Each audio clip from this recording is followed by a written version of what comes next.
Unity. So we just started around 5 minutes late, waiting for students to join up. Once again, welcome all to this workshop on environment design using Unity. Now, I would like to keep this particular workshop as interactive as possible because we have students with varied plethora of knowledge as well as experience. Some of the students are into gaming, some of the students are into animation, some of the students are into modeling and VFX, some of them are interested into rigging. Like this, many students are here in this particular participating list. So I would like to keep it as interactive as possible.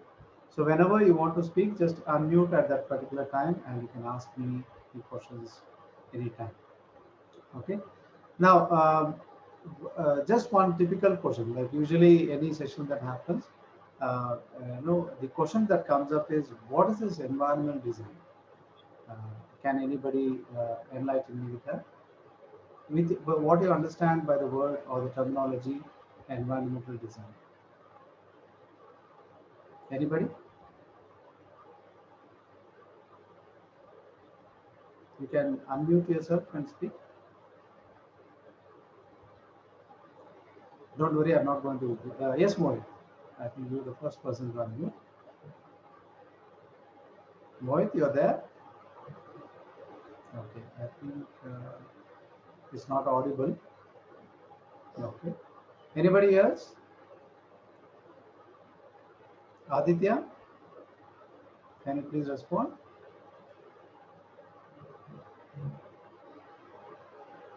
Karthik?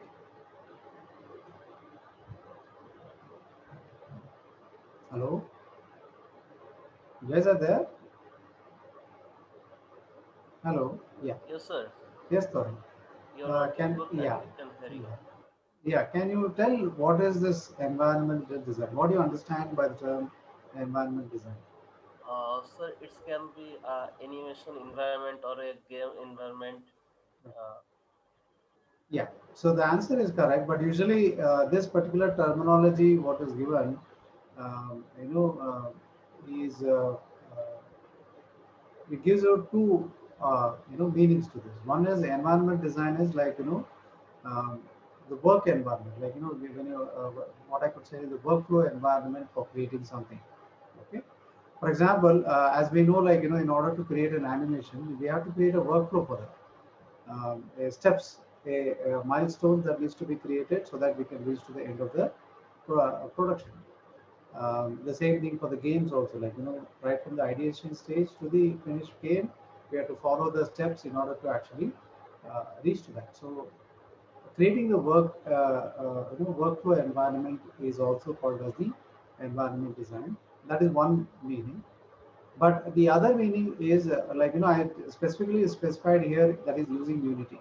Okay, so that indicates that we are creating environment, that is the environment, the background, environments, like the sceneries, or the background layers that actually we use in our animations. So these are some of the things that actually we need to create using Unity. Okay. Now, usually what is happening is, like in a typical environment, that is right from what you have learned in your UG class or in your PG classes, UG classes especially, because these technologies are very recent, is that if you want to create a scenery for any animation shot, or it can be for advertisement or anything for that matter, or for visualization purpose, you need to follow certain steps. That is, first is you have to visualize, like concept art, like how the environment is going to look like. The second part is, like you have to you know create it using the 3D software which is there. So let me yeah, I think the image is quite small here, no problem. Yeah. So the once after the concept art is done, then you have to start deciding which is the software that you want to choose in order to create the particular environment. So either it can be 3ds Max, Maya, Blender, or Softimage, or any other software, Max and Cinema 4D, any software that you are comfortable with. you start working on that particular concept art in order to create the environment for the game or the VFX or for the animation part. Okay. Now this particular process is a very linear process. Like for example, in the concept art, you might have decided that okay, let me start working on let us say a temple in a desert. Okay. So you research about in the pre-production part, you research about what does a temple look like. So you do some concept art based on that. Where is this temple situated? Like whether it would be in a Grand Canyon kind of a environment, or it can be a pure desert dunes, or it is a combination of both, or it can be a little bit of foliage in the middle of the desert. So you're creating something fantasy oriented, so you create a particular concept art and you start working on it to create the assets for creating that particular part. So first is you have to create the terrain for that. Then you have to model a Grand Canyon using the polygon tools. Then you have to texture paint it so that it looks like realistic Grand Canyons. Then you have to model the temples, the exterior design of that, the cracks, the nuances of the temple, everything has to be created. Then the other assets like small boulders or date trees or any foliage which is there in a particular environment has to be created. Or if any man-made elements are there, like huts or horse or animals, anything that is required, everything has to be created using that particular 3D software. Okay. Now, the once you do that particular part, once after everything has been assembled in the 3D application, and you feel like okay, something is not looking good. Okay, either the temple design or the way the composition is done for the the framing is done for the desert, something is wrong. So what you have to do is the director will come and say, okay, it doesn't feel right. We'll change it.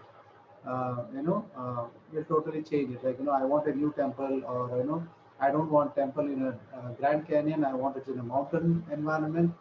I don't want it in a desert. I want it in a, lush green environment.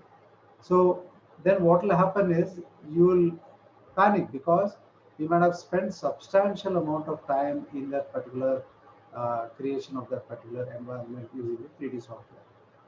Okay, because it's a linear process, like as I told you, it's a linear process of creating the environment in the 3D application software. Because after creating, you have to put a camera, you have to render it, you have to show to the client, they'll say the corrections, you have to redo it, and again.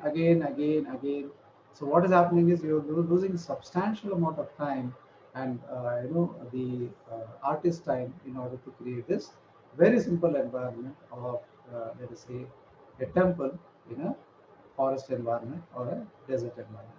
Okay, so what happened a couple of years back is, like the game engine softwares like Unity or Unreal actually started to develop much more great technology for incorporating that real-time graphics into the application.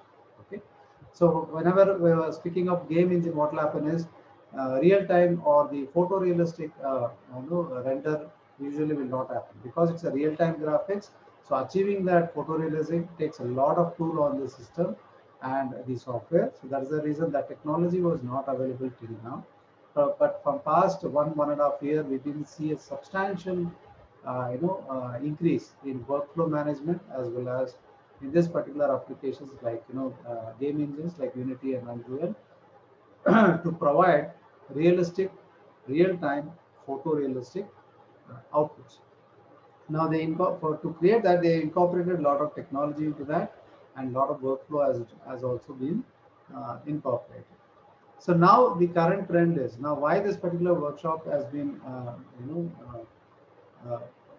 given to you is to show you, like how you can actually create an environment in a non-linear manner in using the game engine softwares. Okay, the reason being, like as I told you in the other parts, in the linear part, if I want to change it, I have to save the file like version 1.0, create a new file, call it version 2.0, and start building it from the beginning.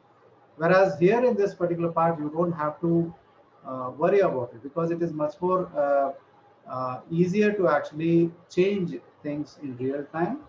For example, the director says, I don't want daytime, I want nighttime.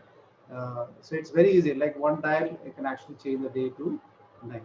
Or if he says, I don't want this tree to be here, I want this tree to be shifted to this particular portion, or I don't like the looks of the rocks which is available. So we can do the real-time changes in real time. Okay. So this type of options is available in 3D application using the real-time renderer for Cinema 4D or Maya or 3ds Max, but you can do it only for the scene. Once after it's been rendered, it cannot be, if you want any changes, you have to come back again to back to the scene. Whereas here, you're not rendering anything using game engine. By default, you are rendering in real time. So what is happening is you can do the changes instantaneously and you can actually work it. Okay.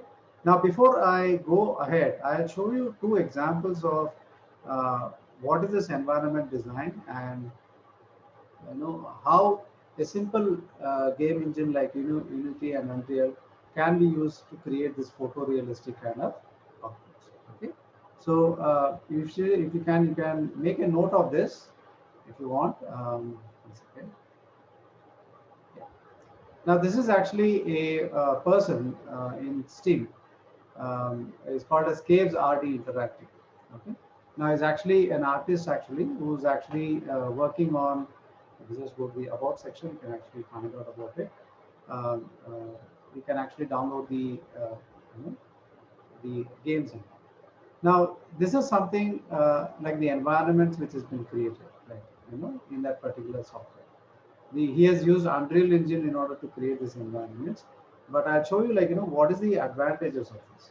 Now the main purpose of this particular creation is to create virtual reality environment, so that people who are having the virtual reality glasses can actually interact with this virtual world. They can actually walk around, they can interact, they take a photograph, they can be in this particular environment for quite an amount of time.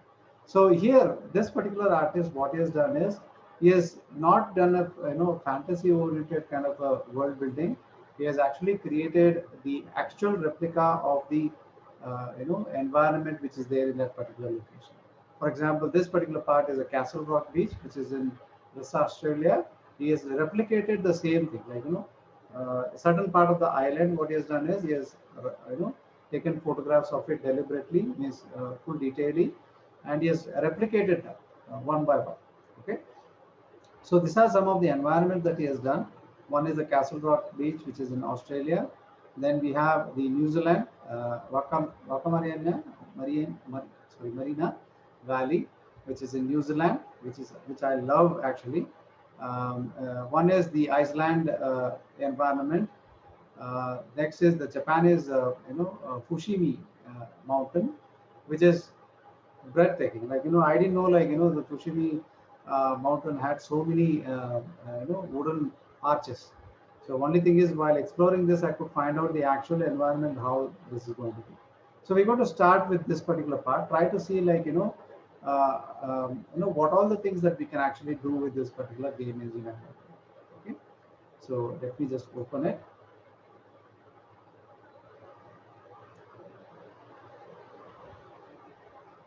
So I'll switch off my video because it will interfere with the graphics.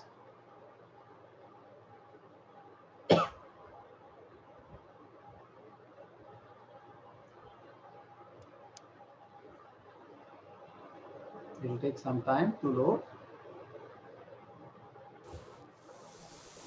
right? So you can see by default you opened this particular environment, and it's a live virtual environment. That is, you can go at anywhere in this particular space, and the real-time graphics actually tries to render the images in real time with all the effects and the sound. Okay. So for example, if I just start it. So this is the actual environment. You can see that this trees animation, the sound which has been played by the trees, as well as the light casting on the grounds, the shadows, everything is happening in real time. Okay. And this particular artist has actually created this, the entire Fushimi mountain in detail. not the entire mountain, at least very substantial amount. That is, you can spend hours if you have a virtual reality headset. You can spend hours in this particular environment. Okay, so the sound, everything is in real time. The shadow is interacting, and you can see the camera is actually moving across the plane.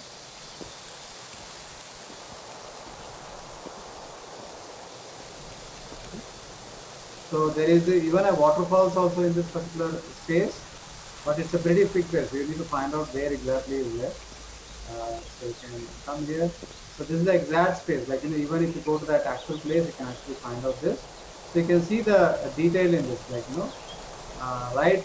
The entire mountain is actually covered with this particular arches, and it's around. Like, it is not like one way. This one, you can go on top and again come back in another route. Okay?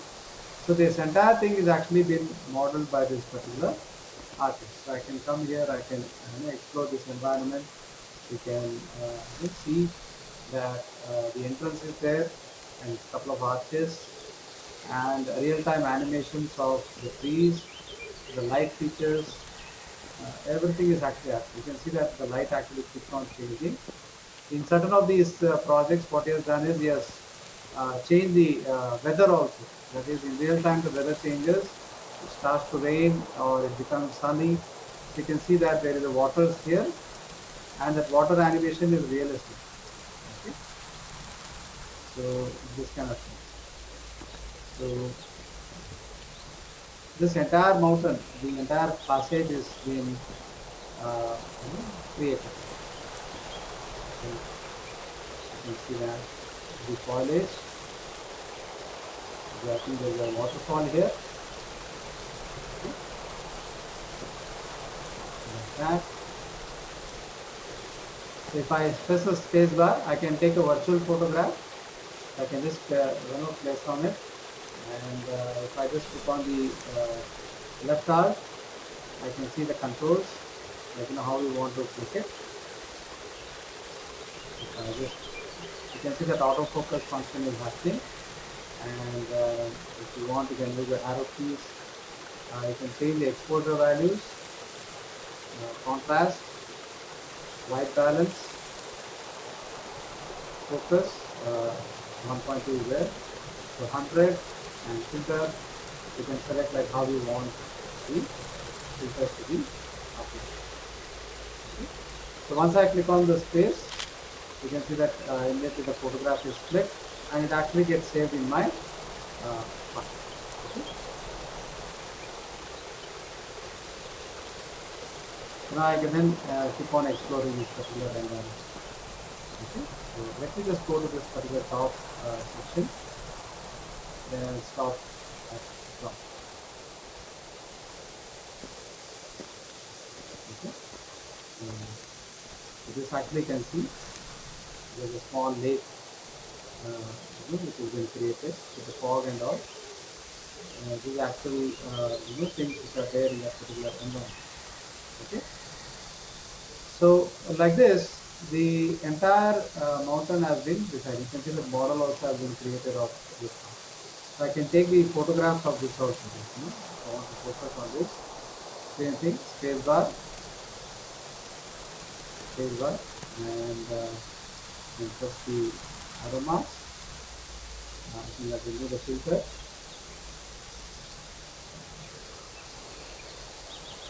Okay.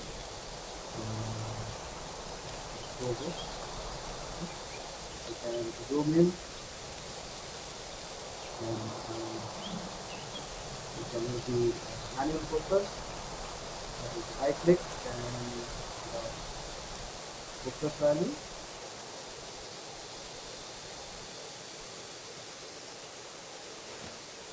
Okay.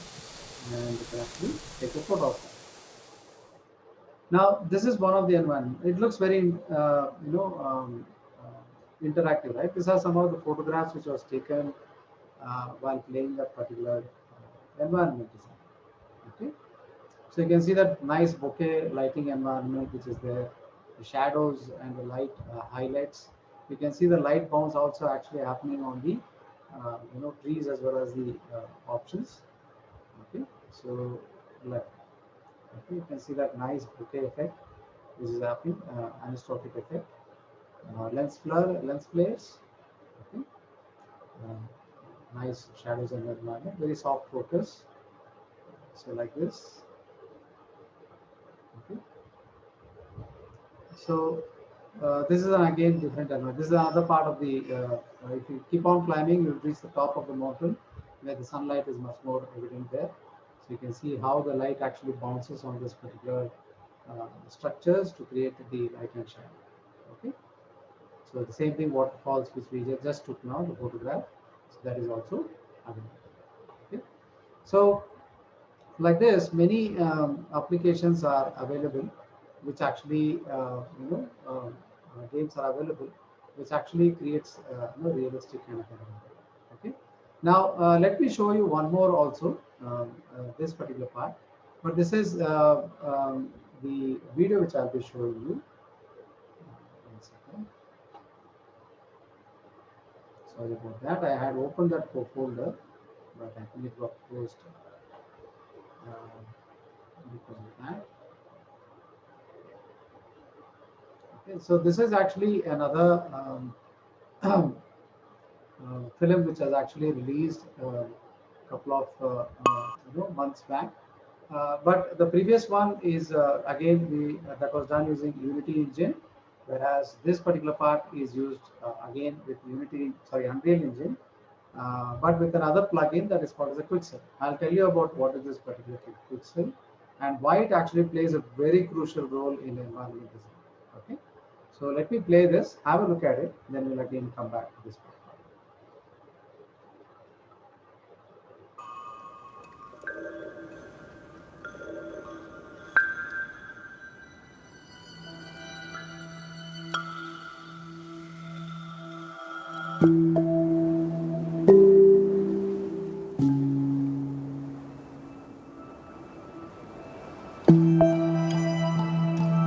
Adaptation. The ability to learn from past experience. The use of knowledge to alter their environment. These virtues defined our creators and drove them to the brink of destruction.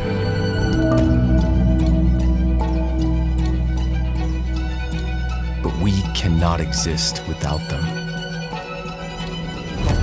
We must save her.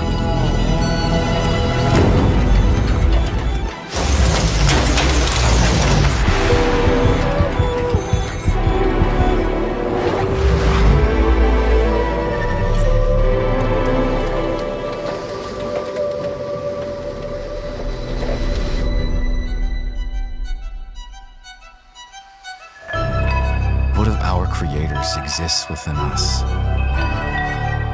Humanity has always had the potential to recognize its flaws and choose a better way.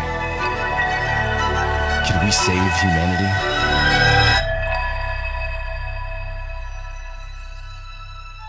Was bringing her here the right choice?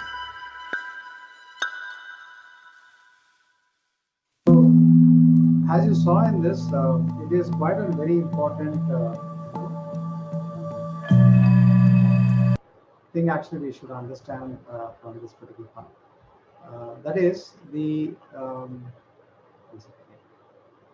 the very important part in this particular shot that you saw is the photorealism aspect of the environment that is created. Now, usually, if you want to create scene by scene shot in other applications like Maya or 3ds Max, you need to sit and work on this. Like you have to physically model the rocks or the boulders. You have to physically add the grass elements. You have to foliage has to be modeled first of all. The assets has to be created.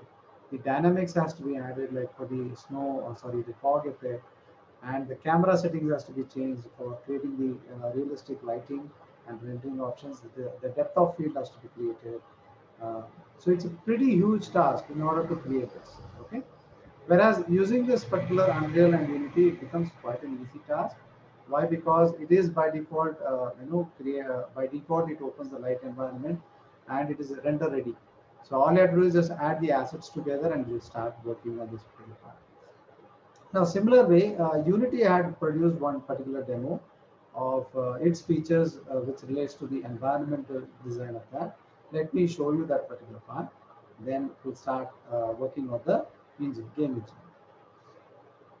So that is called as a heretic short film. This is the place?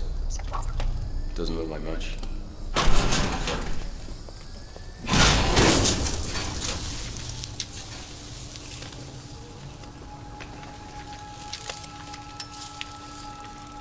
Go take a look.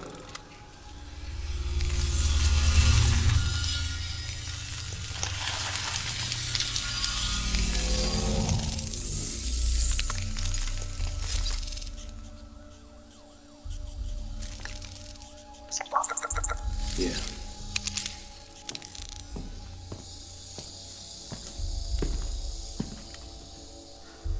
Okay, here we go.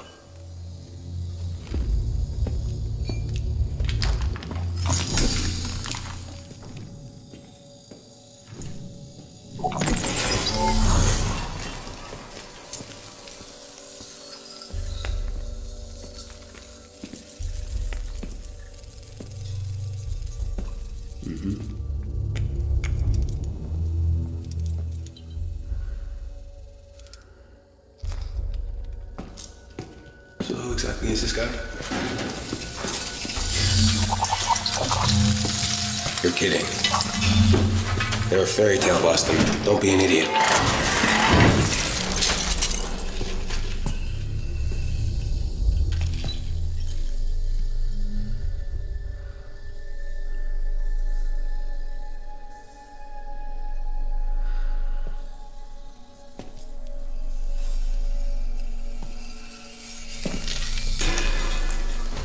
I see it.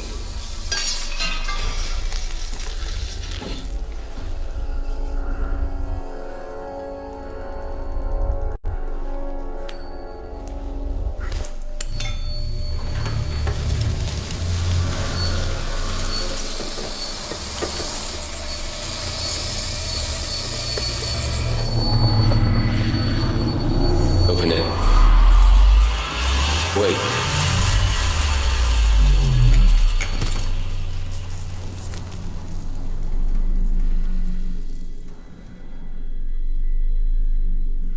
Do it.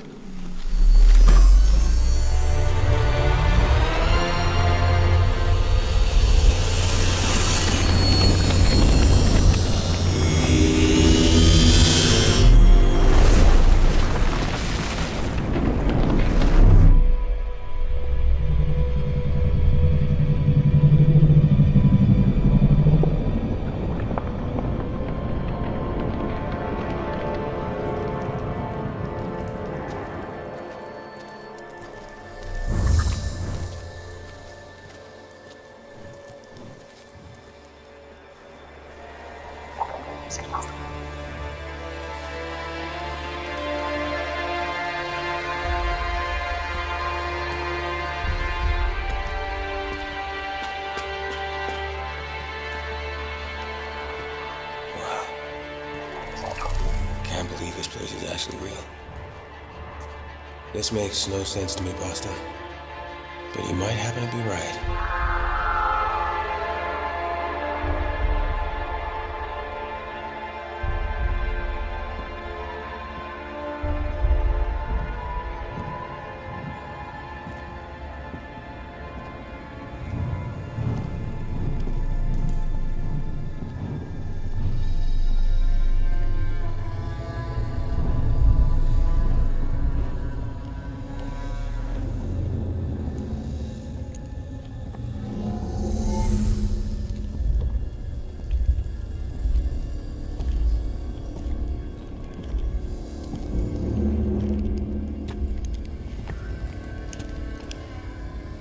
We've got one shot at this.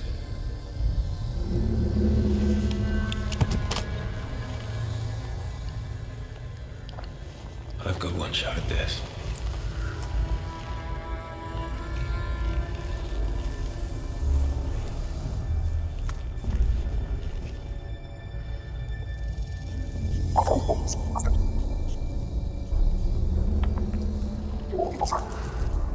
I know.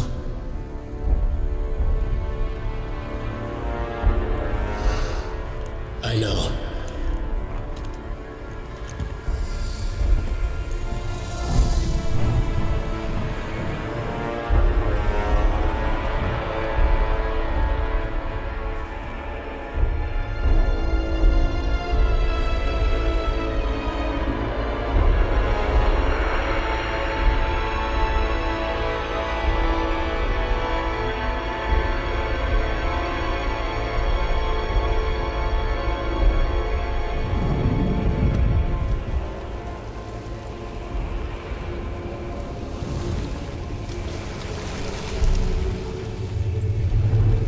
Here it is, the last one.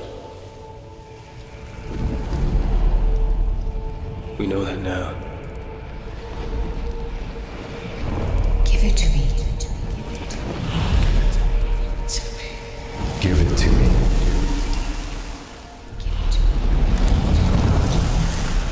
That's why I'm here.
Now, as you saw, this entire feature, the shot which is actually being created, is actually using the Unity engine. Now, main important aspect about that Unity engine is you can incorporate your 3D applications also into that. For example, you're creating a character for your shot, you can directly import that character into Unity engine, and you can start actually animating in real time in the Unity engine itself. Okay. So we'll start off. Basically, what is this game engine all about? It is actually a software which is designed for real-time rendering as well as for the games. Mainly, as I told you, there are two types of media. One is called as a linear media, and the other is interactive media. So all the films that you look at it are all linear media. So whatever the communication is coming from that particular film is what you have to take it and you have to process it. Whereas if you want to change something, you feel you want to take a different route or in the storyline, then we create something called as an interactive storytelling method. So that actually is done using this games. So it is actually a game engine is a part of the interactive software where we are creating solutions and applications for creating interactive solutions. Either it can be a game, or it can be a software, or it can be virtual reality. It can be any part of it. Okay. Leading game engineers provide the framework which game developers actually develop for that.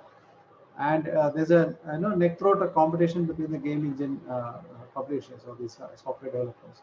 Like for example, right now the two most prominent game engine softwares which are in the market is the Unity and the Unreal Engine. But there are again multiple game engines which are available on the market, which is not getting that much traction because everybody are attracted towards this particular two game engines, because we can create right away. Like if you sit for 24 hours, and work on it, you can actually create something, photorealistic kind of an output with all the available, with minimal effort. You don't have to work on the settings as such. With all the default options which are there, it is very quite easy to create photorealistic outputs within a very short span of time. Okay. So, so as you can see, that's the third point which I wanted to make. The process is economized by using the same game engine to create multiple games.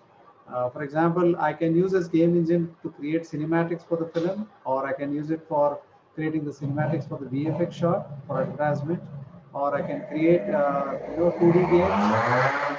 Excuse me, sorry about that. I can use it to create it for developing 2D games, mobile games, platform games like PlayStation or PC games, or 3D games, virtual reality, augmented reality. So the output all is differs. Using just one application, I can have varied amount of outputs. Whereas if I depend on any other software like 3D applications, the output is only one.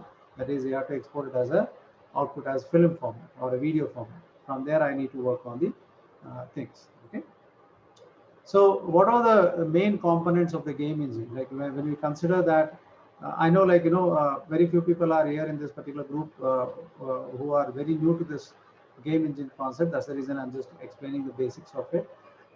Very important part of any game engine is the rendering engine, because that is actually the number one crucial part of the game engine. As I told you, it's a real-time rendering. So the game engine should be able to take in the load of how many pixels, how many polygons that you throw it at it, and will be able to render it out in real time. Okay, so it should be an optimized game engine where if you put it like 1 lakh polygons or 3 lakhs polygons or 10 lakhs polygons or 15 lakh polygons or 100 lakhs polygons, you should be able to render it in real time, and you should not create a lag with all the effects which has been applied. So, so the development of that is very much. All the other things are evolving around that render engine itself. Okay. So the next very important part is the physics engine. Now you saw in the previous video that I showed you, the character is walking, and you could see his cloth simulation which is happening. You could see the paper actually going off, dust particles, all these things. So that actually comes in real time in this game engine, whereas in 3D applications that we are used to creating dynamics or physics, we actually create the dynamics beforehand, like render it. Then once after you are satisfied with the output of that particular part, you render it as a video file. Now after that rendering it as video file, if you feel like it is not the director is not accepting that, then you have to go back again, do the dynamics, and again freeze on it, bake it, and again render it. So usually this particular process in the 3D application will take 2 days, 3 days, depending on the type of complexity of dynamics that you're creating. For example, a liquid simulation or the first simulation which is there in Maya or 3ds Max. Once after you do it, when you want to render this with all the polygons and all, it will take a substantial amount of time to actually render it as a video file. Whereas in this particular game engine, physics is actually integrated in real time. Okay. So while that particular game is being played, if any character comes and kicks on a drum, the drum will actually automatically react to the physics of it. Okay. Or if the rain is falling from the building, and if there's an obstruction on that, automatically the water simulation will change automatically. Or the flags lying in the corridor, and you change the wind direction in real time, automatically the flag animation automatically changes in the game environment. Okay, in the game engine. So these are the two excuse me, sorry about that. These are the two very important aspects of any game engine. Like any game engine that you want to use for creating content, first thing is you should find out what is the things that you can do. One is the rendering front, the other is the physics engine, and the third is how much stability is that particular game engine. Like if I want to create something like let us say a city like Bangalore city, the entire Bangalore city in a game engine, whether that particular game engine will be able to take it or not. Okay, like that is how the GTA games are created. It's a real world, like world building, like you're creating infinite world environments, so you can roam anywhere on this particular game environment. Okay, in-game sound. Now, producing sound for a game is totally different compared to that of live action as well as for 3D animation. Whereas this particular, in the later part, actually happens in the post-production part, where once after the rendering is done, you edit that particular video, then only you start working on the sound design. Whereas here it is a real time, like you just saw in the previous example that I showed you, the game, the tree sound, the leaves, the water sound is all actually in real time. So wherever the camera is there, the panning of that particular audio, whether it should come on the left speaker, on the right speaker, or the center speaker, is taken in real time. Whereas in the video production, you have to do that manually. So you have to take that to the editing suite, audio editing suite, and you have to manually adjust whether you want that sound to be coming from the left speaker or the right speaker, or what should be the volume of it, whether the object or the sound is very near to the camera or very far off the camera. Okay, so very far off the camera, the volume will be less. Very near to the camera, the volume will be high.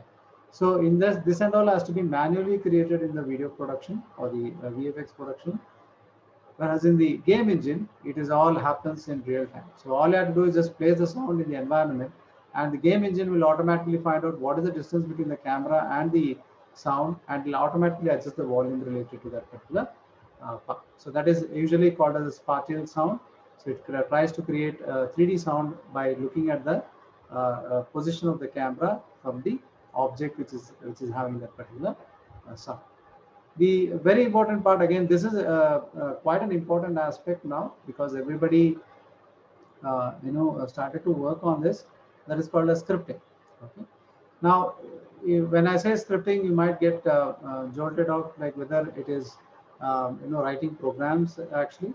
Now there's a new concept that is actually going on that is called as a shader graph. Okay. So or shader scripting, where what you're trying to do is you're creating a new shader or texturing shader by using the programming aspect of it. Okay. So whether that particular option is available in the game engine is what we need to find out. Okay. The second part is the AI.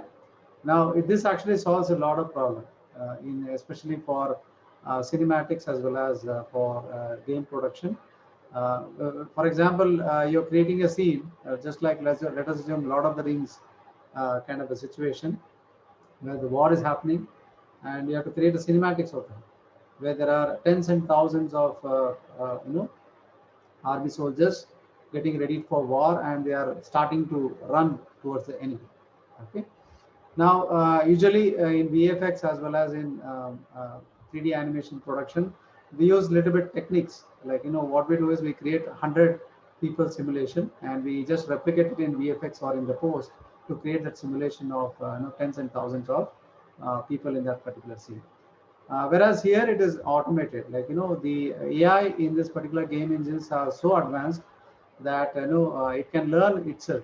For example, it can predict that that you're coming by listening to the sounds which you're making, or the way you are like you make a small sound, it can sense where the sound is coming, and it can react to that particular sound.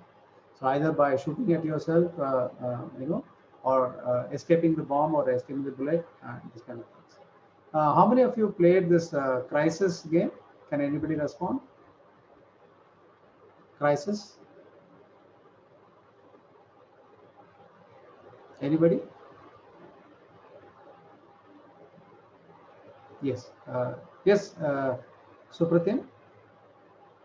Yeah, I think you have played. Very good. If you played that particular game, then this AI actually will be much more prominent. So actually, that particular game is actually a stealth game. That is, you have to approach the enemy territory with absolute silence, with minimum casualty level, or limited damage to yourself.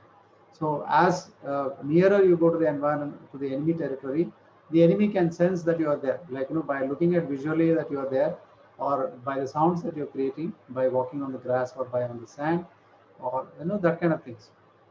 So, and it can easily sense from where that particular sound is coming, and can interact with you. Okay. So before Crysis, there was this one particular game called as a Fear, which had a sequel of that, Fear 1, Fear 2, Fear 3, which actually started that AI part of it. Okay. So in that, the enemy characters can dodge the bullet. So usually in the games, what happens is you take a gun and you point at the enemy and you shoot it. The enemy will be standing there itself. You'll take the bullet and you'll die. Whereas in that particular game, it could sense that you're shooting at that particular person, enemy person, and that enemy person, this player, excuse me, can dodge by shifting. You can hide, you can duck, you can miss the bullet, and you can start shooting at you. Okay, so that is where that was a very difficult game to actually play. So from there, actually, it started. Now almost all the games have this particular AI incorporated in that. The enemy characters are much more smarter, and they can immediately react to the players, fear or the mistakes. Okay. Next is the networking part. Like a very important part is usually films and all are linear mode of viewing. Like if you want to see this, you have to visit a cinema theater where there are hundreds and thousands of people watching together, and the feedback that you get is in real time. Like you watch a scene, you cry, the cinema theater cries or laughs together, they jump with excitement. So it's a whole different environment in that. So that 1.5 hour or 3 hours, 2.5 hours duration is actually happens in real time. Once after that film is done, it's done. The emotions goes off and it dies off because you know the story and the everything.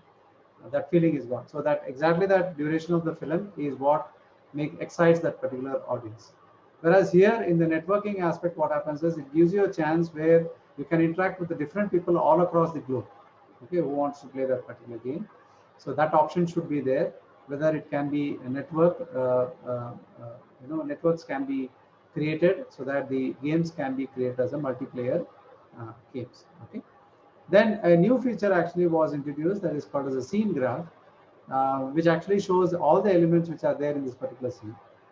It is something like we have a history in Photoshop as well as in Maya, where it shows all the objects which are there in that particular scene. So here it is a visual approach where you can categorize it. Like all the trees are one category, all the rocks are one category, all the houses are category, like that. Okay, so that the screen graph is also there. So very important part is the rendering engines, because as I told you, rendering actually plays a very crucial role in designing the environments. So what are the things that you should keep in mind? What are the terminologies that you should be knowing in order to understand this particular environment design? One is the study of shadows. Try to find out how the shadow actually gets casted onto the ground, and what is the color and what is the intensity of it. The second is the ambient occlusion. So this is actually the softness of the shadow that creates that realistic kind of shadow environment. Usually without the ambient occlusion, the shadows, by default, the shadows looks very flat. Then real-time reflections. So whenever the light changes, the reflection and refraction should change automatically. So that is what we should do.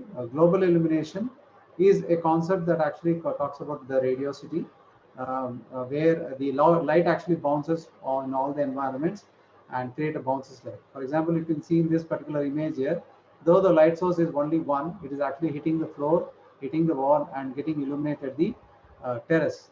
So that is what is the bounce light, or it actually happens in the radiosity. Not only that, we have a concept called as spilling of light, where the colors actually spill on the environment. For example, if you have a white color building or white color room, and you have all the objects which are in red color. Okay, so when you design the lighting for that, the red color actually casts the colors onto the adjusting environment. On the wall also it will come as red color. Okay. Next is anti-aliasing, which is a very important part. This actually holds good for not only for games but also for the video production, where we are talking about the staggering line effect that actually comes when actually we render this effect. Whereas in the real-time rendering, we should actually keep a focus on that. What is the anti-aliasing level, and how best is the game engine in reducing this particular part in real time. Okay. Texturing. Now, again, texturing has two types of texturing. One is photorealistic texturing, and the second is normal texturing, diffuse texturing. We'll discuss on this in a couple of minutes now. Then we have the anisotropic filtering. This is the noise filtering which actually happens, which actually gives the effect of depth of field by default. Tessellation. Now this is very much important when you're designing environment in game engine. So usually we apply this technique in film in Maya also. So whenever the objects are very far from the camera, what we do is we keep it as a very low polygon, which is midway. We keep it as a mid polygon. We keep the, for example, the far off it is just 100 polygons.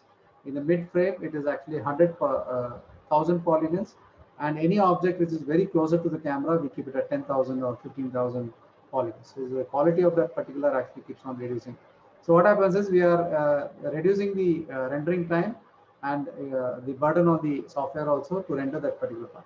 So because it is very far off, like let us say mountainous cape, we don't require a very high detailed mountain or millions of polygons to render that.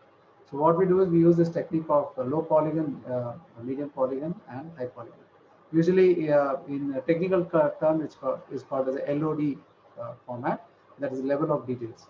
So we create level of the LOD 1, 2, 3, 4 like that, which indicates the level of detail and the closeness to the camera, so that it can render that. Okay.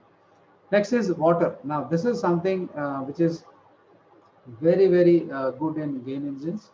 Why? Because if I want to do this in Maya or Houdini or anything like that, I need to depend on the dynamic simulation. First is I need to design the dynamic simulation. Then I have to take it to the rendering pipeline. I have to apply the shader to this, and then the lighting and the lighting setup has to be done. The rendering setup has to be done.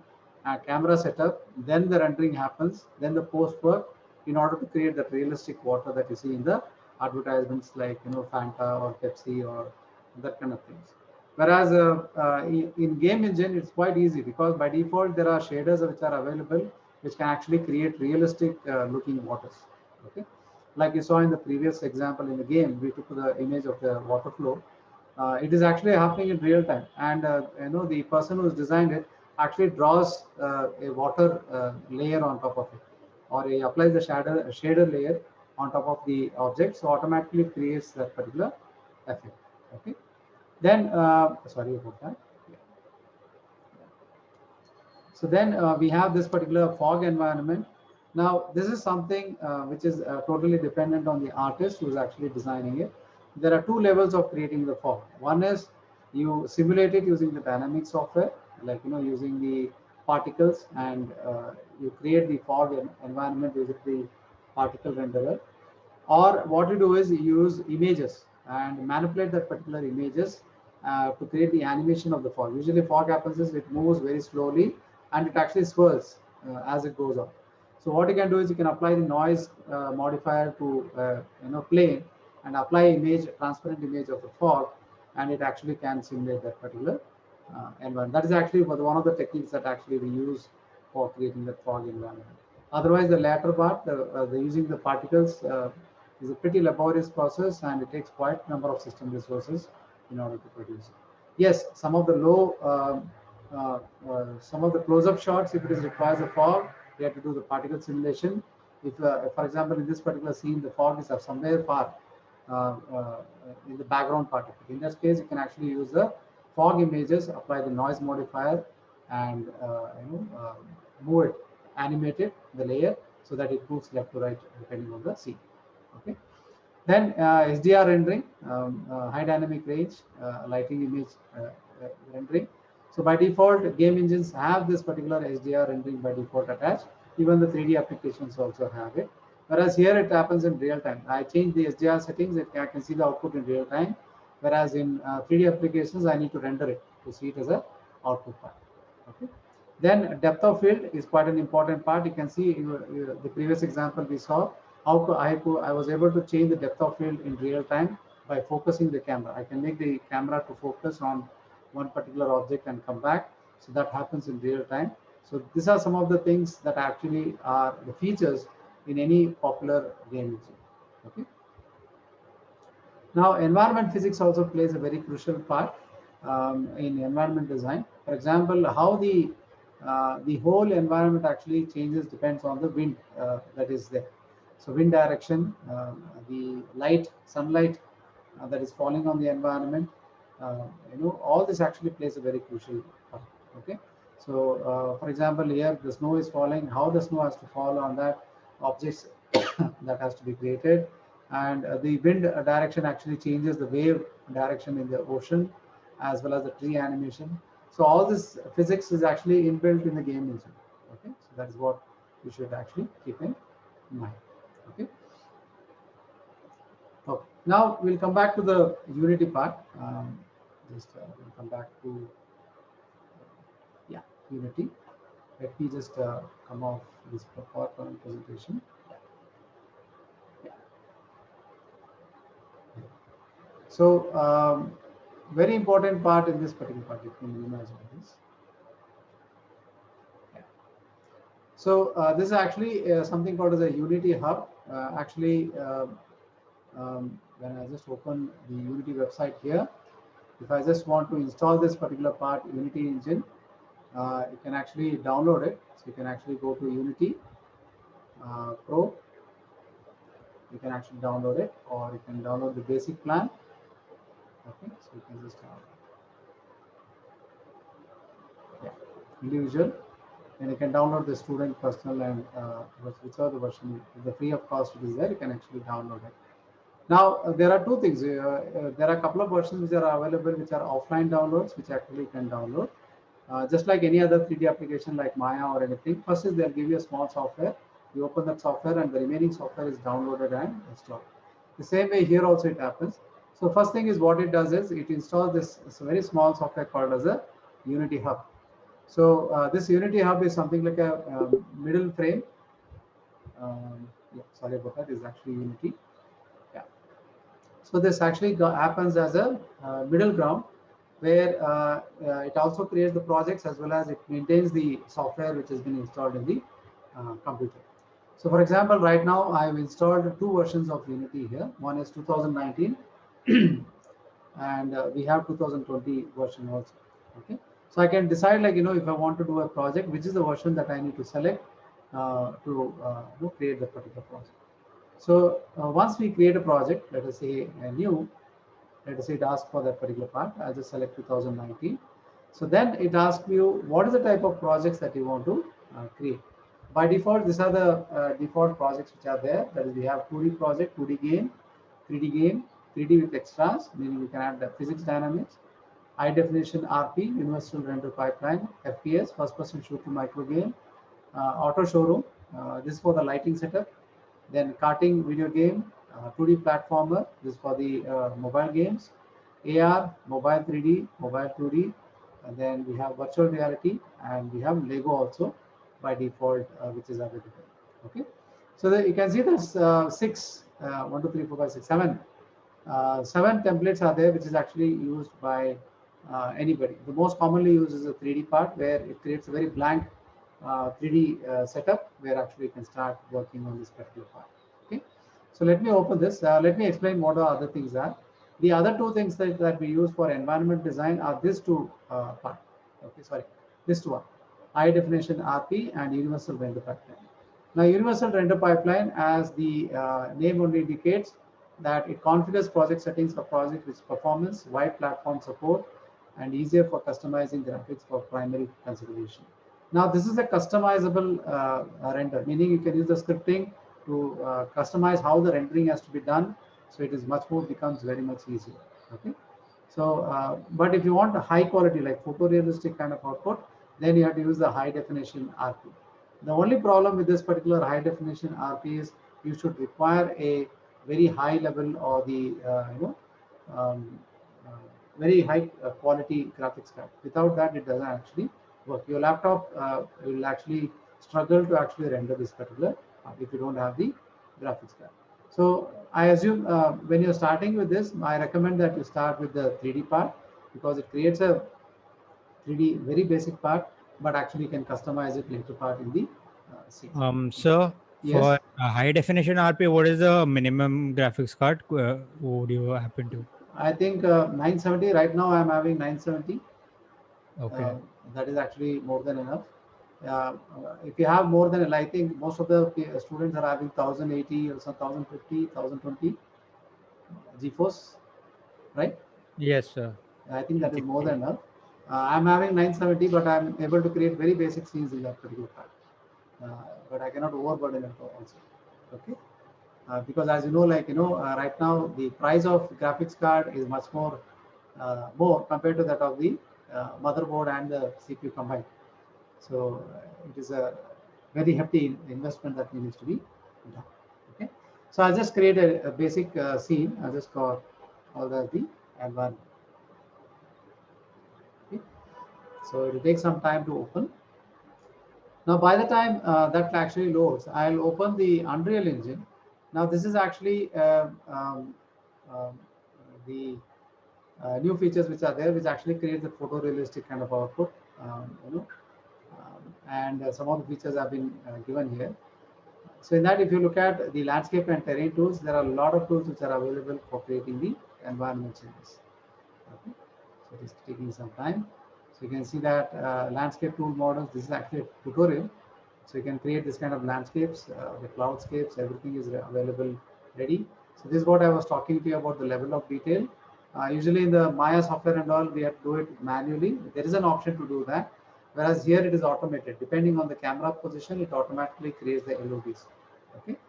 So landscape LODs, you can see that, the mesh is much more denser, which is very closer to the camera, whereas far off the tessellation, the mesh tessellation actually gets reduced. Okay.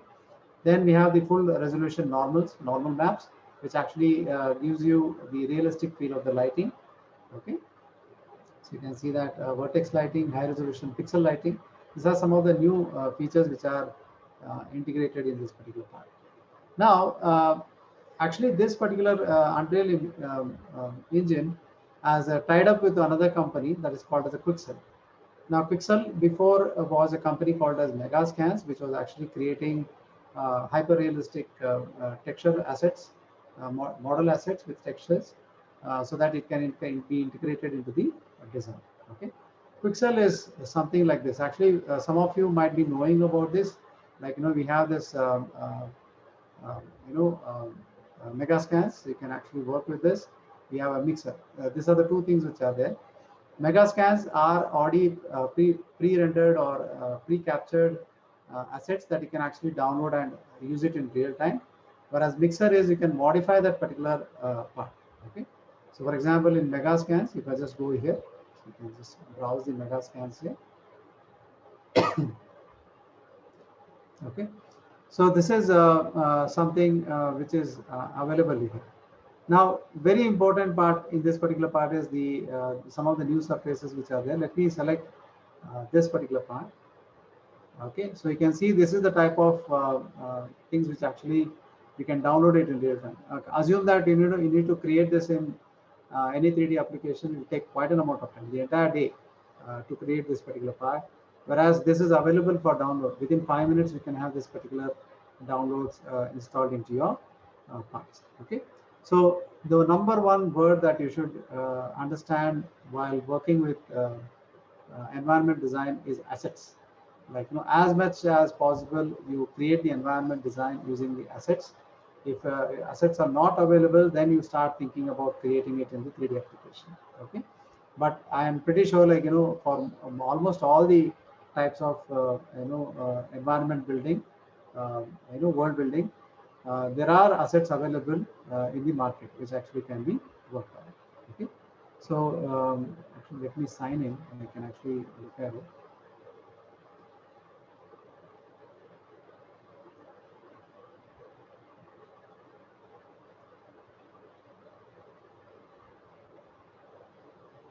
Okay. So this is also a free account. You have to go to Epic Games, and from that, from the Epic Games, you can download the Unreal Engine as well as the Megascans. You can actually do that. Okay. So now, once after login, I can actually create a database for my assets. Like, there are thousands of databases available, assets which are available, which I can save it, just like how we do favorites in Instagram as well as in Facebook. We can actually save it so that we can use it in the later part. Okay. So for example, these are some of the things. Rock trash pack, you can see. So you can see, like, you can download what is the type of resolution that actually we can download. Okay. So this is for looking, it's actually a 3D model. It is not like an image, it's a 3D model. You can actually process this part. Okay. Now the number, like, many things are available, like, cliffs, tiles, concrete, buildings, urban trash, ice and snow terrains, luxury marbles, burnt forests, wooden planks, you name it, any type of assets which is actually can be downloaded. So for example, if you want to create this kind of environment, for that all the things are available here, like the assets which are required for that. Okay, so I can use this to actually do it.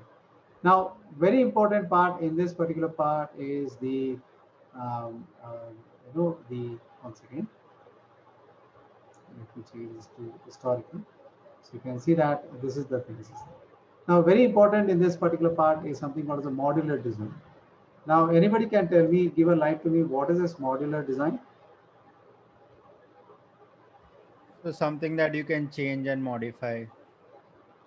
Yes. For example, you might have heard about modular kitchen. So how does it work actually? So it's all in different pieces, so you can, Yes. put different things Yeah, together. it's actually prefabricated. So what they do is the doors, the panels, the tiles, everything is available prefabricated. All there is, they bring pieces into the house or where the things has to be installed, and based on the measurements, they modify it, and they install that particular modular kitchen. So even in 3D applications also, modular way of working is quite an important aspect, because you cannot, for example, if you're creating a street scene of buildings, you cannot model each and every building. So it will take quite an amount of time. So what you do is you create panels of it, like the regular features of that particular building, like how the windows, around 5 styles of windows, or 5 styles of doors, or 5 styles of walls, 5 styles of painted walls, like that. So what you do is you mix and match that particular part in order to create new output of that. So you saw that particular part here in the mega scans in the before itself. So that is modular design here. So you can see this is a type of modular design. Like you have the windowed wall as a separate part, you have the connectors, the L-shaped connectors, you have the pillars, everything comes separately. So what you are doing is you are mixing and matching in order to create a new kind of a design. Okay. So this particular website is very much important. Do keep a note of this. You can actually import this in the Unity software also, as well as in the Unreal Engine also. Okay, both of this requires accounts to be created. So I think this by this time the software might have opened. Yeah. Oh my God, I think there's a bug which is actually not opening it. Let me open Unity Hub again. That is one of the problems. It is not a problem with. Let me just create using this one. Projects. We change the version name, and let us try to open it. So we'll see like how it is.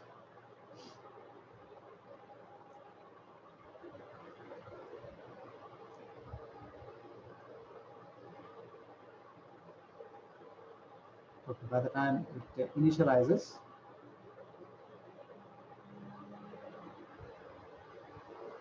now once after the Unity engine starts loading, my system is actually running in the full gear, because it is getting prepared for working with the real-time graphics.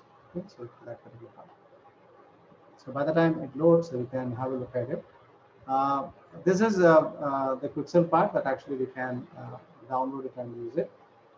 We have something called as MetaHumans also. We can actually load or create humans also in Unreal Engine. So for example, this Cooper, if I can start with this, so these are easily available. So I can rig it automatically, and it becomes live in this particular part. Okay, so we can open this particular part and actually work on this. So open. Okay, I think the permission is not there because I'm not registered for this. Then we have the free assets. Then we have, for example, 3D plans if we talk about it. So these are some of the things. Now this is because I am not registered here, but once I go to the collections here, I can actually download the environments like vegetation. You can see the different types of grasses which are available, trees, foliage, all the things are available. This is actually with animation. So there's an animation also being built in this particular part. Okay? So it looks absolutely photorealistic. Now this is actually taken from photogrammetry. That's a technique actually which is used to capture real images and convert that into 3D model. Okay? Okay. So we'll see whether the Unity engine is open.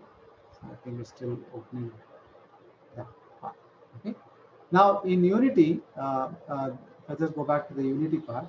There is this particular website that is called as the Access Store Unity. Okay. Now this is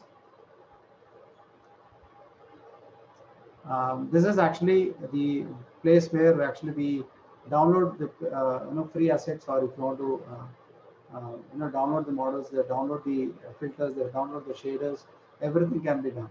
Okay, so you can see that over 11,000 5 stars, rated 85,000 customers, and over millions of assets are actually available.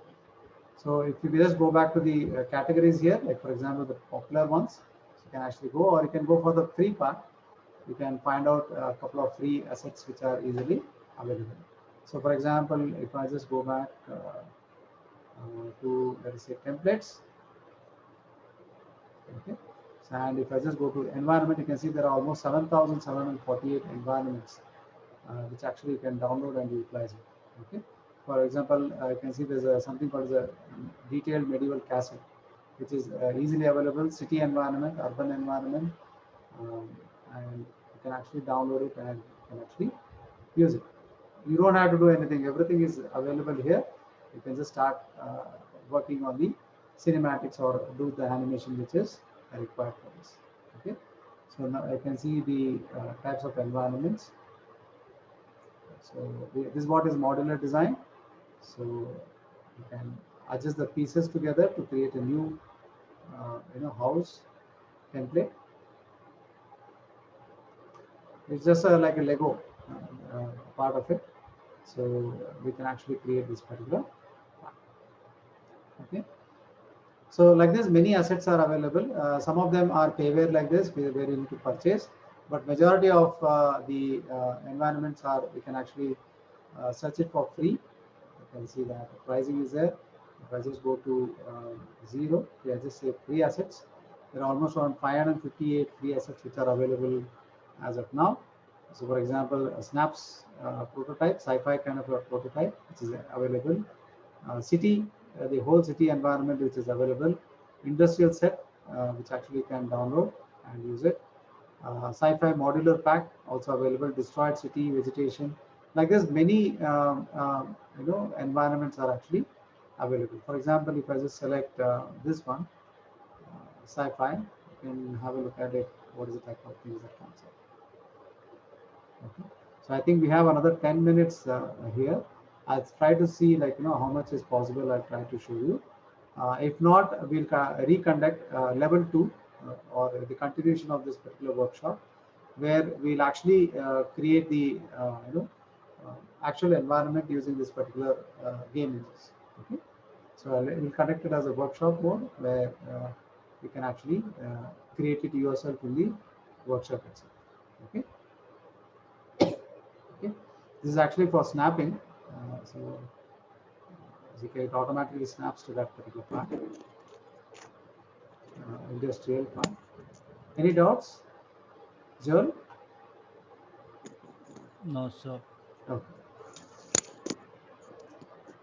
So you can see this environment is readily available. So you can actually start creating the cinematics, or designing the or alter this particular part so that it is entirely covered in snow, or you can change the look and feel of this particular place itself to create something new. Okay. So it actually comes in this particular modular setup,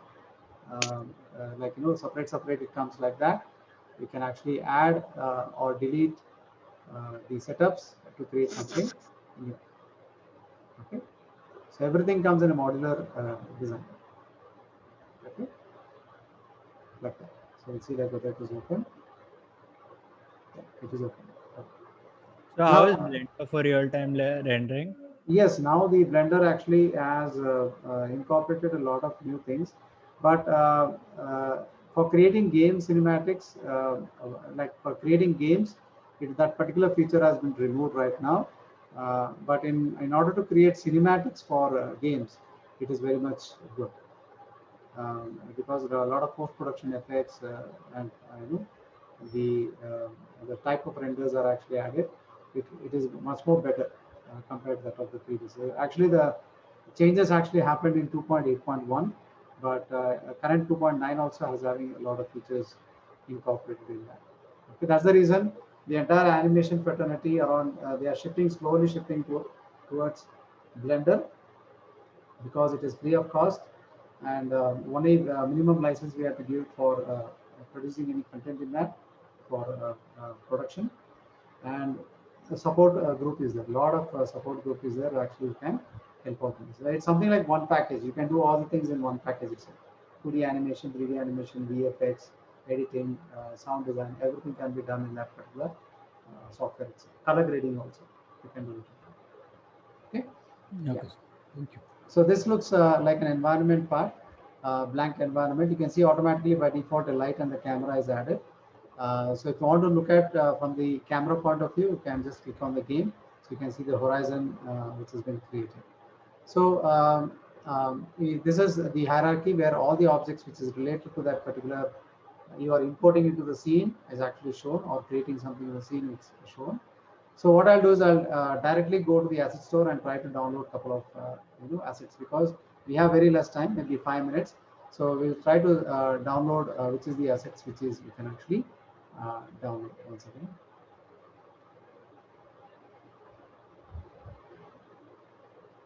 I think this.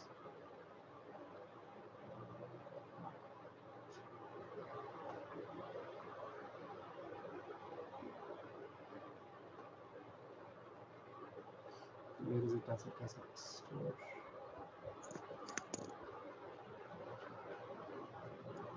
Okay. So anyway, I opened it separately, so I'll just show it in that as we can actually search online. So it opens actually a browser again, where you need to log in again here, so that you need to sign in again, so that it automatically imports the assets into the scene. Now there are certain assets that you need to actually download and keep it ready. One is called as the outdoor ground textures. These are some of the textures with normal maps which are there, which is more than enough for creating the environmental terrains. The second one, please write it down so that it will be easy. The flooded grounds, this actually shows the swamp kind of an environment. If you want to create that, it automatically has that particular 3D assets with all the trees, the foliage, everything is available, which actually you can download and use it. Okay, these are again pre-designed scenes. You don't have to do anything. By default, when you open this file, automatically that particular scene is open with all the light and settings, cameras, everything is there. You can see it's almost around 1 GB. Then we have grass and flowers pack. This actually shows the flowers and the grass pack. This is actually a paintbrush which we use in Unity. Wherever we use a paintbrush, it actually paints these particular textures, the plants, that actually we can use it. You can search all this. You can search in the asset store, you will get this particular part. Then we have grass flowers pack, which is free of cost. You can that previous one we saw was a little bit different. This is different. Okay. Then terrain tools. This is quite an important part. Please write it down. This is developed by Unity technology only, but it is very easy to create terrains using this particular part. By default, what is optional, which is available in the software, is not that much, whereas here it is much more easier for creating the terrains, depending, because we have a lot of other brushes which are used to create the terrains. Okay? So you can create this kind of valleyways, this kind of ridges and all can be easily created. Next is we have the nature starter kit. This is again for creating this kind of tree environment. But when you open this particular part, you will not see this one. Actually, we'll see this kind of things. Only this 4 or 5 trees, smaller trees, and small bushes and grass. What you do is using the brushes tool in Unity, we paint it. This is what I was telling you about the modular part. We have 4 or 5 modular real models. What we do is we create a duplicate of that, so that we don't have to actually model each and every trees. Okay. Then we have is the coconut palm. These are different types of coconut trees which are available. Very much important part. You can see these are the coconut trees which I can rotate it, make it smaller, taller, deform it, so that you can create multiple versions of this particular modular coconut trees. So in certain cases, it is animatable also. You can see this is the type of output actually which creates in the game. Okay. So this is another one, Confiers. So this is for the ground texture which you are looking at here. So if you look at the trees, which are the tall trees which are there, actually we can create, it comes as again the coconut tree like you saw, the same thing it will come. So you need to just make it duplicate or using the paintbrush, and that can be incorporated. The second one is the Rock Hills environment light pack. So this is similar to that of the pixel part. So actually you can create the rocks. You can inspect the model and you can import it, and you can modify that also, like no post processing or with post processing, final render. You can change the base colors. You can keep on changing. Messiness, you can actually switch out and switch on. You can do roughness. You can see the layers. That is the maps you are looking at. Normal maps, AO maps, specular. So meta maps. This for the surface. Okay, so it automatically comes this one. Wireframes and wireframe normals. Okay, so you can actually modify this particular outside and the inside also. You can actually have a look at it. Okay. So this is how it actually comes up. So you can see that. You can see that how the light actually is interacting with the surfaces. It is getting bounced by. So that is because of the normal map which has been incorporated and the light setting which has been given. Okay. So this is one part. And then we have the realistic terrain collection. So this contains by default certain terrains. So you don't have to create a terrain. Automatically the terrains are already created. So you can start working on the foliage and the environmental design. So this is one of the assets which I use regularly for creating the terrains. In fact, I wanted to show you that by starting with this. Next we have is the flooded grounds we saw. Now, like this, many ready-made assets are available like this, like complete set designs like this. The entire city is actually available, where you don't have to do anything. Everything is available here. You can modify it depending on your requirement, like the light setting, the day and night setting, the environment, like whether it's raining or sunny. Everything actually can change. So you can see it's around 700 MB and it is ready for work. Okay. So if you look at the package contents, you can see that you can see some of the things like the prefabs. This is the part of it. Like for example, buildings prefab, a building. You can see that it opens in this part. Bid dome. Okay. So you can see what all the files also you'll be getting once you open this particular or import this particular asset. Okay. So I think it is not showing.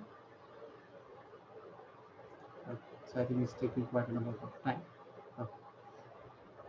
So like this, it is available, and the asset store is again a lot of things are available. If you just go to the assets here, and if you just go to templates, so you can download this particular templates. Apart from that, there are a couple of other websites also where actually you can go to download the asset. There's one more website that is called as itch.io. Which is something like just like software developers, they use this website for finding the solutions.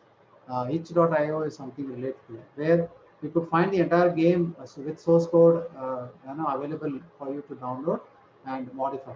Okay, for example, you can see that this particular game, Unpaid Scenario for Future Solutions Group 2006, this particular game is easily available, or you can go and directly search for it. Okay. I can go to assets here.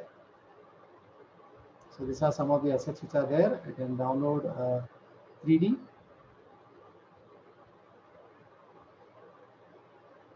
Okay. So single player, platformer, retro atmosphere, first person. Okay. So these are some of the people who have created it. So you can actually go there and actually download it. For example, Faith is some person has done it.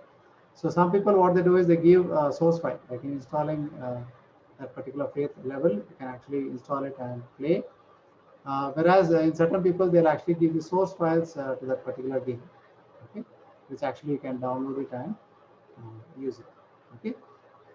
So this is a very important part. So I think we are coming to the end of the time here. So I'll request Mr. Ajay to, if possible, to reconduct level 2 or the continuation of this workshop, so that we can actually create a level or create a environment using these two engines, either Unreal or Unity engine. Okay. Any doubts before we conclude? No, sir. Okay. So just 1 second. Yeah, just 1 second. I need to share the feedback form. I just share it with you. You can view the feedback. I'll just be there. Everybody will be there for 5 minutes. Then you can actually. 1 second.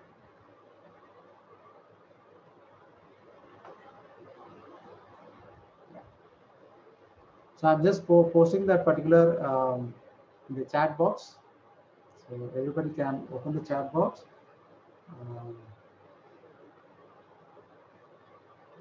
Yeah. Can open it, and I'll just give you 2 minutes time so that you can give the feedback to this part. Okay. Yes.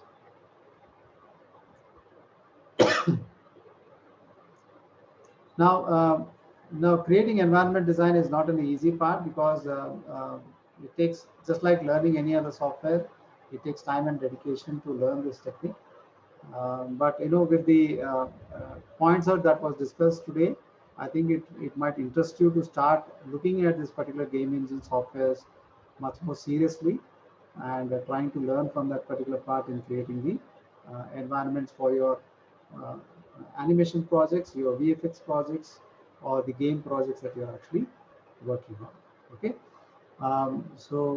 This is, everybody are moving towards it. Like, if you look at some of the production notes of the recent movies which have come, or the teleseries which have come, it's all they use this particular part.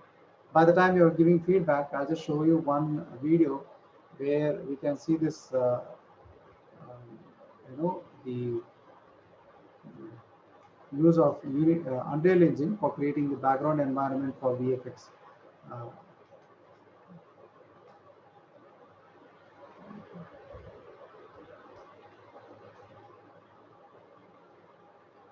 Yeah. Okay. So let me play this video. This is a recent one which was actually shown in 2020. It's called as Mandalorian from the Star Wars franchise. The entire production of this particular part is actually creating, while filming this scene, virtual sets. So you can see this is actually the environment is created using Unreal Engine, using Pixel Megascans, and the lighting is from this particular environment itself. The projected image is on an LED panel, where the lighting is created automatically. We don't have to light the character; it is automatically lighted up in the scene. Okay, let me play this so you can easily understand. It will take 5 minutes, then we'll conclude. scene from Disney's The Mandalorian. The actors could see their surroundings, but the surroundings weren't actually there. All of this is just LED screens, displaying backgrounds pre-made in a video game engine. Compare that with this fight scene from Avengers Endgame, where actors jumped around in a sea of green, imagining how VFX artists would make this planet look once filming had ended. The Mandalorian is one of the first major productions to choose LED walls over green screens, and the benefits for the actors are just the tip of the iceberg. LED walls make the lighting better, filming smoother, and in certain cases cost a lot less than using green screens. But to understand why the team behind The Mandalorian chose these LED screens, we have to understand just how they work. Mandalorian showrunner Jon Favreau revolutionized virtual production while directing The Lion King and The Jungle Book.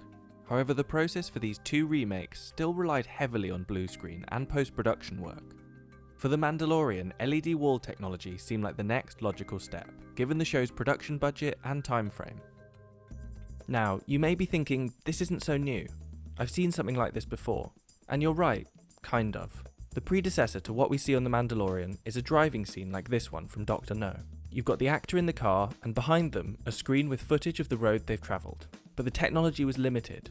Say you want to move the camera angle during the scene. That projected footage can't move with the camera. But by using Unreal Engine, tech borrowed from the video game field, that problem is solved. Artists can create a photorealistic 3D background that moves strictly with the camera's field of view, known as the frustum. So if the camera swings around and changes angles, the background shifts in precisely the same way. This allows motion-tracked cameras to execute traditional cinematography techniques within the virtual set, achieving cinematic movements like the parallax effect, where an object in the foreground moves at a different speed than the background, amplifies the illusion of filming at an actual location. Now that LED screens can move with the camera's eye, virtual sets can solve a bunch of green screen problems. The biggest one probably being lighting. We've all seen movies, TV shows, where the lighting on the day didn't necessarily match the post-production work that was added many, many months later. That's Richard Bluff, Industrial Light and Magic's VFX supervisor for The Mandalorian. He says lighting is one of the key benefits of working with virtual sets. The light coming from the LEDs provide realistic colours and reflections on the actors and props, something you simply can't achieve with green screen. They are also able to completely avoid the problem of spill. To better understand that, we talked to Kim Libreri at Epic Games, creators of Unreal Engine, which was used to build the virtual sets for The Mandalorian. The problem with a green screen is that you have to have a green screen behind you. And what that does is that instead of projecting beautiful lighting from what the environment would be behind you, it basically puts a lot of green light on you. And we call that spill. If you wrap an actor with a big 360 LED wall, you can light in a way that you would never be able to do it on a green screen. So you can really make it feel like the characters are embedded in them by environments. This green screen spill would have been an even bigger problem than usual for The Mandalorian, whose main character gets a shiny new suit of armour early on in the season. So realistic lighting from the LEDs makes the show look better, but virtual sets help with practical concerns too. Take this scene in the office of the client, played by Werner Herzog. In a scene like this, surely they just built a simple set, right? Wrong. All of this is that same LED screen. According to Richard, only the desk, the floor, and one or two columns were really there. Everything else was displayed on the screen. But this allowed us to limit the amount of stage space that we used in shooting season 1 of The Mandalorian, which has understandably a big impact on time and budget. To be fair, the initial investment in a virtual set like this is huge. However, the creators claim that money saved from travelling to locations, building new sets, and costly post-production can make the investment worth it. Along with saving time and money, the team developed a system that allowed artists to make changes and control the world on the day of shooting. Settings like exposure, colour, animation playback, and fill lighting are available to the filmmakers at a moment's notice. If they want to move a mountain from one side of the virtual set to the other, they can, right there on set. Not only is it helpful for the actor, who no longer has to imagine where that mountain is, but it's a game changer for the director of photography. Because in the distance, if there is a mountain range that is a story point, then the DP is no longer guessing where those elements are. He can frame up to them. The virtual set constructed for season 1 was 75 feet in diameter, 21 feet high, and also had a roof composed of LEDs. The cast and crew refer to this space as the volume. And we had doors that can kind of close in to almost give you full 360-degree coverage of LED screens minus the floor. It's driven by a small group of machines running Unreal and our Stagecraft technologies. At the end of the day, the big question is, do virtual sets really mean the end for green screens? Well, even The Mandalorian, with its technological advances, used a version of a green screen, but via the LED wall. Another capability of virtual sets is to choose pinpointed areas of the wall and turn those green. Now, we now have the ability to limit the amount of green screen that's visible behind the character. So now it doesn't wrap around the entire stage. It's just a little piece, but also they gain the lighting from that environment, which gives us a more seamless result in post-production. Additionally, scenes involving explosives are best kept to traditional methods. This is to prevent LEDs from getting damaged. So will green screens survive this wave of tech innovation? Eventually, of course, we hope never to use green screen, but I still see that there will be a future for it in the short term, because there's likely always a need to remove people to add additional action behind them. But we are getting to the point where the amount of green screen that's being used is massively reduced, and the sky's the limit right now. Okay. So as you saw, like in this particular video example, which is recently, which has been produced in 2020, people are actually moving towards this particular part, virtual set design. Now, in order to create that virtual environment designs, this kind of game engines actually plays a very crucial part in the Unreal as well as the Unity engine. So I suggest you start looking at this particular software much more seriously, and try to create the get to know this particular software. You don't have to create right away the things. Get to know, start creating small things, and get to know this particular software much more better. Okay. So any doubts before we conclude the session? No, sir. No, sir. Okay. With that, I thank Ajay for giving me this opportunity to present.